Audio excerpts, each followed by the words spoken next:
Hello trader, good morning. Israel Hamas war update.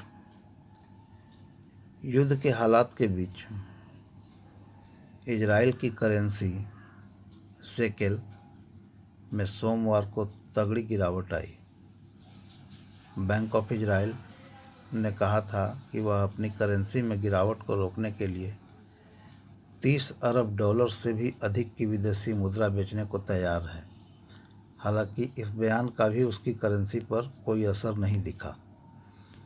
जैसा कि यहाँ पर हम देख रहे हैं कि वह अपनी करेंसी में गिरावट को रोकने के लिए $30 अरब से भी अधिक की विदेशी मुद्रा बेचने को तैयार है। हालांकि इस बयान का भी उसकी करेंसी पर कोई असर नहीं दिखा। दरअसल गाजा पट्टी पर नियंत्रण रखने वाले हमास ने शनिवार को अचानक से इजराइल पर हमला बोल दिया था। इसके बाद इजराइल ने हमास के खिलाफ युद्ध के आगाज़ का ऐलान किया था।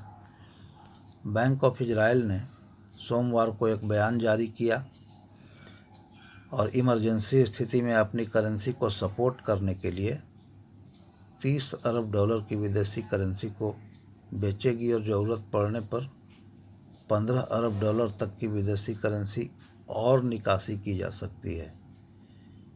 आने वाले समय में बाजार के कारोबार का लक्ष्य शेकेल के एक्सचेंज रेट में अस्थिरता को कम करना और आवश्यक लिक्विडिटी मुहैया करना है। बैंक ऑफ इजराइल की ओर से यह हस्तक्षेप असाधारण है। यह पहली बार है कि वह शेकेल को बढ़ावा देने के लिए विदेशी मुद्रा बेच रहा है। ऐसा इसलिए भी है क्योंकि बैंक को स्वतंत्र रूप से फैसले लेने की इजाज़त दी गई है। केंद्रीय बैंक ने यह कदम ऐसे समय उठाया है जब इजराइल बीते कई दशकों के सबसे घातक हमले का सामना कर रहा है। इस हमले में सैकड़ों लोग मारे गए हैं। इजराइल के प्रधानमंत्री बेंजामिन नेतन्याहू ने कहा है कि गाजा पट्टी में हमास के खिलाफ लड़ाई लंबी और कठिन दोनों होगी। हालांकि केंद्रीय बैंक के हस्तक्षेप के बावजूद इजराइल की करेंसी कारोबार के सबसे निचले स्तर पर चली गई। ऐलान के बाद कुछ देर के लिए ज़रूर नुकसान कम हुआ उनके करेंसी शेकेल में, लेकिन वह फिर फिसल गया। लगभग 1 बजे वहाँ के समय के अनुसार डॉलर के मुकाबले शेकेल 2% गिरकर 3.9 पर था। यह 2016 के बाद का सबसे निचला स्तर है। रविवार को TA35 स्टॉक इंडेक्स जो है 1.3% तक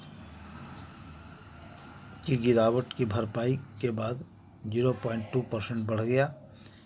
यह 6.5% गिर गया था। युद्ध की चिंताओं के बीच सभी खाड़ी देशों के शेयर बाजारों में गिरावट आई। दुबई के बेंचमार्क गेज में 2.9% तक की गिरावट आई। तो अभी उनके करेंसी में बहुत ज़्यादा अस्थिरता आ गया है।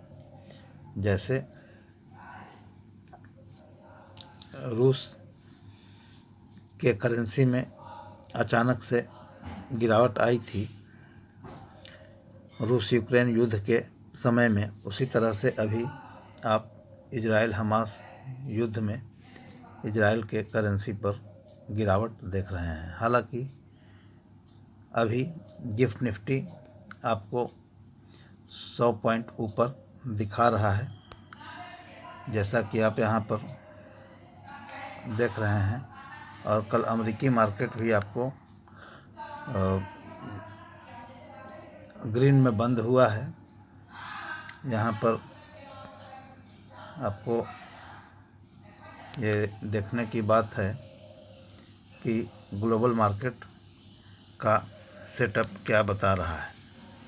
ग्लोबल मार्केट में निफ्टी कल 19,512 पर बंद हुआ था और इसमें आज ये गिफ्ट निफ्टी अभी सुबह के 6:10 हो रहे हैं, 19,600 पर ट्रेड कर रहा है।